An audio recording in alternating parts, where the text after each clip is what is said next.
This morning at 10:47 a.m. Eastern Time, a former president of the United States came within one sentence of being handcuffed and escorted to a jail cell, not in a hypothetical scenario, not in some legal analyst's prediction, in an actual federal courtroom, on camera, on the record.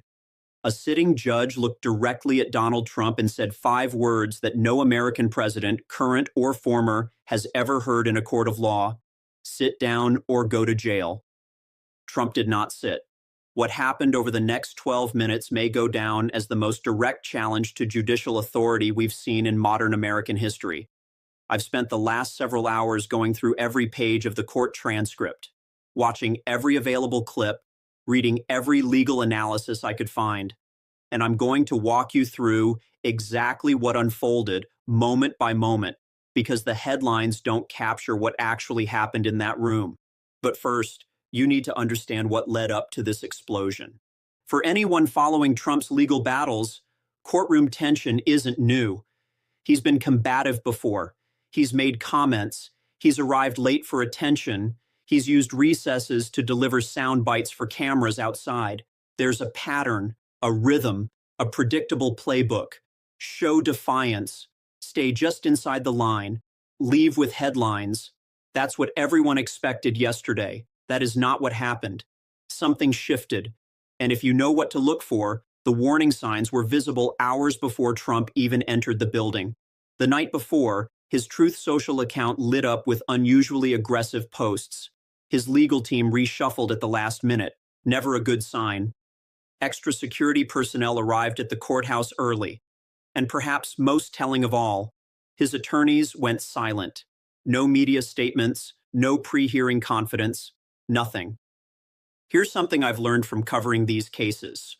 When Trump's lawyers go quiet before a major court appearance, it almost always means they're bracing for something they can't control. By early morning, courthouse staff reported unusual activity in the defense staging area, emergency strategy sessions, tense conversations, the kind of last-minute huddles that only happen when lawyers are expecting one of 3 things: a devastating witness, a surprise ruling, or a client who's about to go completely off script. Nobody knew which scenario was coming. Some suspected all 3 were about to collide. What observers could see was this: Trump's demeanor had changed.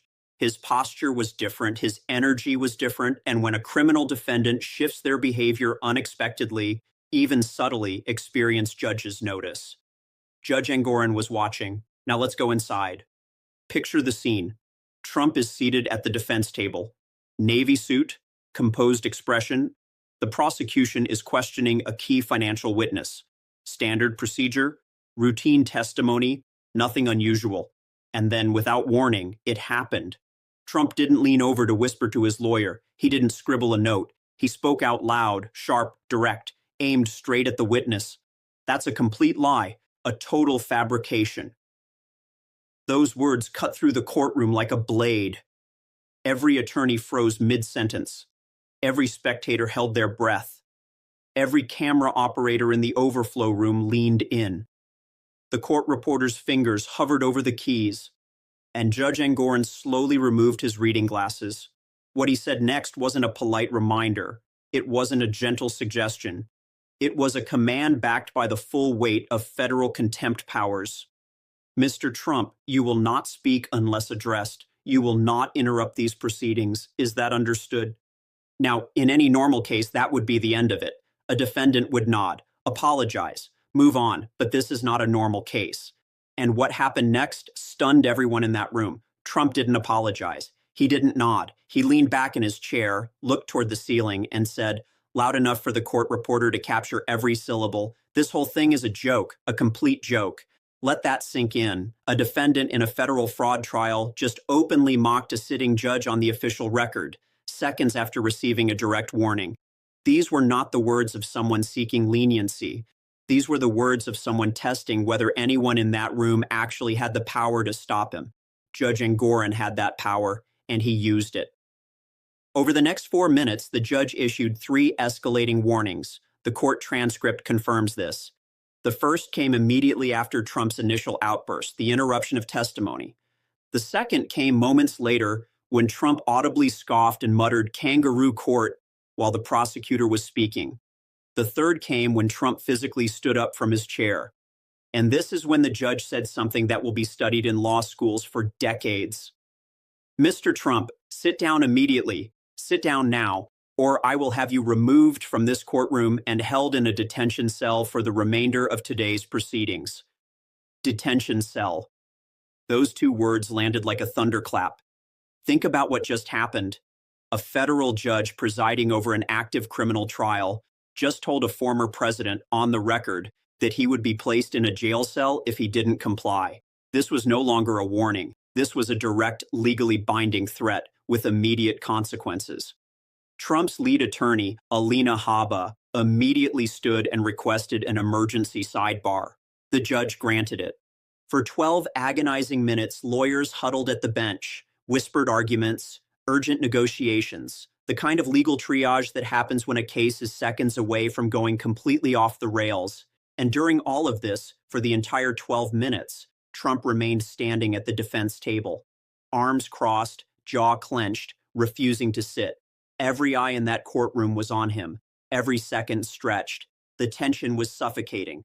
When the sidebar finally ended, Habba walked back to the defense table and leaned close to Trump's ear.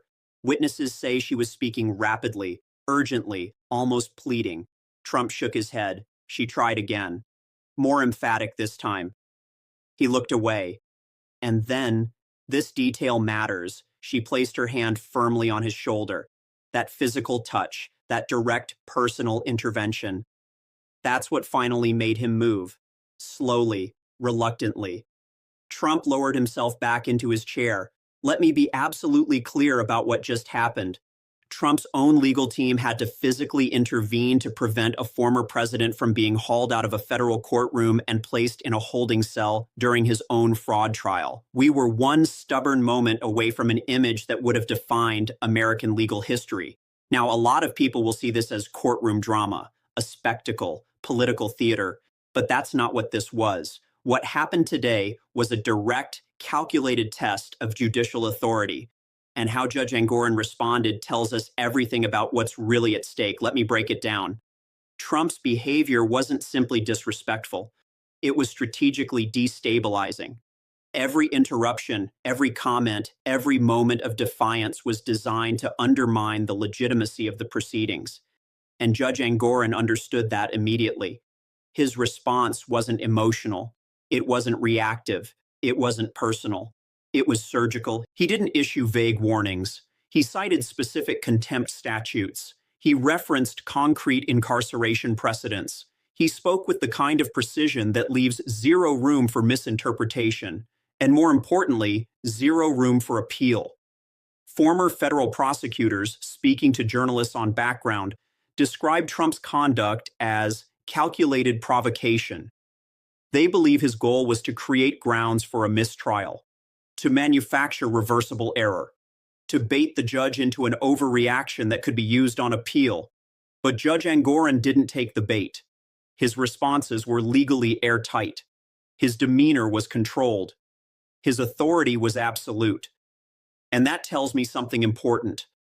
This judge anticipated exactly this scenario. He was prepared. He had a plan. And he executed it flawlessly. Here's what most people watching this story will miss. For decades, Trump has operated under a simple assumption. He can outlast, outspend, or overwhelm any opposition.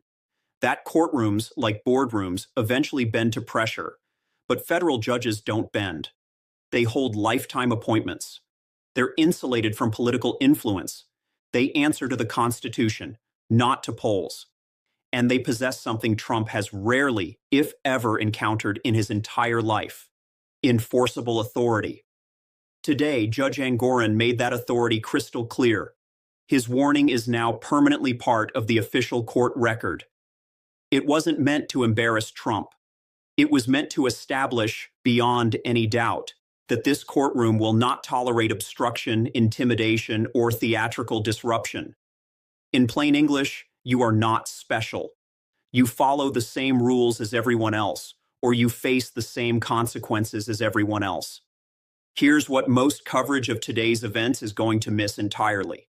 This wasn't an isolated outburst. This wasn't a defendant simply losing his temper under pressure. To understand what's really happening, you have to look at the full picture. And when you do, a pattern emerges. Let me walk you through what happened in a single 6-hour window.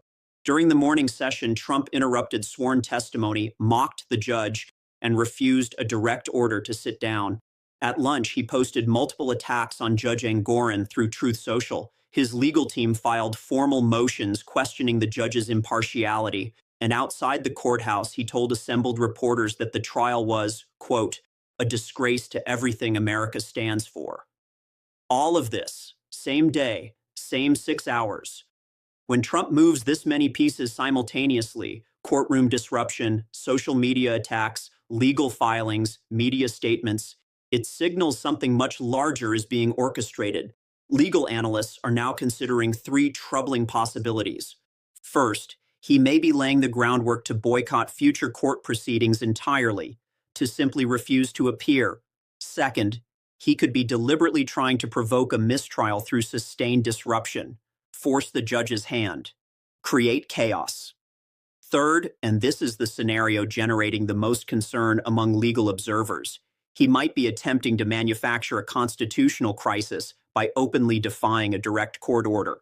Now, here's some context that helps explain why Trump is behaving this way. He's under more legal pressure than any former president in American history, and he's trying to navigate competing demands from every direction. His attorneys want him silent, no more contempt risks. His political advisors want him defiant, strength sells. His donors want him sympathetic, the persecuted martyr. His base wants him fighting, loudly and visibly. He's trying to satisfy all of these audiences while facing multiple criminal indictments across multiple jurisdictions. And when defendants in that kind of pressure cooker make sudden, dramatic moves, they're rarely operating from strength. They're operating from desperation. Now, I want to step back for a moment and talk about why any of this should matter to you, regardless of your politics. What we witness today is a stress test, not of one man, not of one trial, but of the entire American legal system. Can a former president, someone with enormous resources, enormous media attention, and an enormous political following, bend the courts to his will, or does the system hold? Judge Engoron answered that question today. The system held. The trial proceeded. The witness testified. The rules were enforced. And a defendant who believed he was untouchable learned in the most public way possible that federal judges have real power. That matters. It matters for every American who believes that justice should apply equally. It matters for every case that comes after this one. It matters for the basic principle that no one, no matter how rich, how famous, or how politically connected, stands above the law. So what happens next? Honestly, that depends entirely on one person, Donald Trump. If he complies with court directives going forward, this moment might be remembered as a turning point, a line that was drawn and respected. But if he defies the court again, Judge Engoron has made one thing absolutely clear. He is ready to act. Detention is on the table. Real consequences are on the table. And the judge has demonstrated, publicly on the record, that he will not hesitate. Reports tonight suggest Trump's legal team is scrambling. There's unusual quiet from Mar-a-Lago. And in my experience, when Trump goes silent after a confrontation like this, it usually means he's recalculating, weighing options, measuring risks. Today, he learned something he has resisted his entire life. Federal judges have real authority. Courts have binding power, and even former presidents must answer to the law. Let me leave you with 3 key points from today. 1, a federal judge issued a direct, legally binding threat to jail a former president. This was not symbolic. This was not procedural. This was a sitting judge telling Donald Trump, follow the rules of this courtroom or go to a cell. 2, Trump's own legal team had to physically intervene to prevent him from being removed. That alone tells you how close we came to an unprecedented moment in American history. 3, this was not an accident. Trump's behavior appears to be part of a larger strategy, testing limits, manufacturing grounds for appeal, or setting the stage for something bigger. But today, the court pushed back harder than he expected. This story is far from over. There will be more developments, more confrontations, and I'll be covering all of it. If this breakdown helped you understand what actually happened today, not just the headlines, but the legal mechanics and what they mean, consider subscribing. And I'm genuinely curious. In the comments, tell me what you think. Does Trump comply from here, or are we heading towards something even bigger? I'll see you in